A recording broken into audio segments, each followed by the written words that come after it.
कल रात से भारी बारिशों के बाद और हेलस्टॉर्म के बाद जो है जम्मू श्रीनगर नेशनल हाईवे कई एक मकामात पर जो है स्लाइडों की वजह से बंद हुई है। और रामबन बानीहाल के सेक्टर में जो पंथियाल है, सेरी है, इन जगहों में जो है ज्यादा मलबा आके नेशनल हाईवे ब्लॉक हुआ है और कई गाड़ियां जो है उसके नीचे दबी हुई हैं। हम कल रात को बारिशें हुई, बारिशों के बाद जो सूरत हाल हुई 3 बजे तक कह रहे हैं आप ठीक था, उसके बाद क्या हुआ थोड़ा सा बताइए। उसके बाद ये जो रात को बिल्कुल अच्छे एडवाइजरी के मुताबिक सबको मालूम ही था कि बारिशें और स्टॉर्म्स जो चलना है। उसके बाद गाड़ी बिल्कुल ठीक चल रही थी, डाउन की गाड़ियां हमने छोड़ी हुई थी श्रीनगर की तरफ से, लेकिन बारिश ज़्यादा होने की वजह से शहरी में थोड़ी लैंड स्लाइडिंग हो गई, उसमें कुछ मड्स स्लाइड्स वगैरह आ गए, उसमें कुछ गाड़ियाँ फंस गई। लेकिन खुदा का ठीक है कि शुक्रिया है भगवान का कि किसी की कोई जान ना गई। और इस वक्त उस पर काम चल रहा है क्लियर करने का, जब वो क्लियर होगा तो तभी हम आगे की एडवाइजरी दे सकते हैं। रामबन बानीहाल आपने कहा कि बहुत जगहों पे स्लाइडें आई है, कहाँ कहाँ पे स्लाइडें आई और कितनी गाड़ियां जो है दबी हैं और नुकसान का कोई है? जो मेन स्लाइड है वो उसी जगह पे ही है, सेरी में ही है। और ये पंथाल का जो टनल, 2 टनलों के बीच में जो रैंप था ये बिल्कुल ही डैमेज हो चुका है।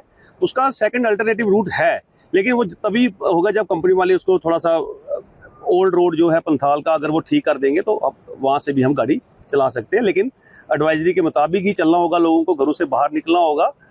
तो मेरी यही है कि ये पंथाल वाला तो बैठ गया है, वहाँ पर हैवी गाड़ी या छोटी गाड़ी भी नहीं चल सकती दोनों के, लेकिन उसका दूसरा अल्टरनेटिव रूट बन जाएगा। गाड़ियां आपने कहा मलबे में दबी हुई है, कितनी गाड़ियां हैं और क्या नुकसान है? किसी में जानी नुकसान तो नहीं है? जानी नुकसान कोई नहीं है, उसमें टैंकर्स हैं से क्वेश्चन कर रहे हैं। उसके मुताबिक 5 टैंकर और 6 ट्रक हैं, जो 2 पैसेंजर व्हीकल्स मलबे के नीचे जो आए थे तो उसमें नुकसान किसी का नहीं हुआ है। तो अभी रामबन बानीहाल के सेक्टर में कितनी गाड़ियां जो है स्टैंडर्ड है और कब तक खुलने की उम्मीद है? बनहाल सेक्टर जो हमारे पास है वहाँ पर 300 गाड़ी कोई HMV खड़ी है, तो उस तरफ का थोड़ा मेरे को इतना क्लियर नहीं है।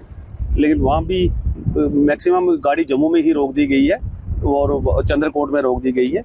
बीच में कम ही गाड़ी होगी, ज़्यादा गाड़ी नहीं होगी, क्योंकि कल वो डाउन की तरफ थी जब ये हुआ सारा कुछ। उस वक्त जो मूवमेंट चल रही थी HMV की, वो डाउन की तरफ चल रही थी। तो सर आखिर में ऑलरेडी ही HMV गाड़ियाँ वहाँ पर पीछे रोक दी गई हुई थी। तो लास्ट में जो लोग हैं जो हाईवे पे सफर करना चाहते हैं या आ चुके हैं, उनके लिए क्या एडवाइजरी है?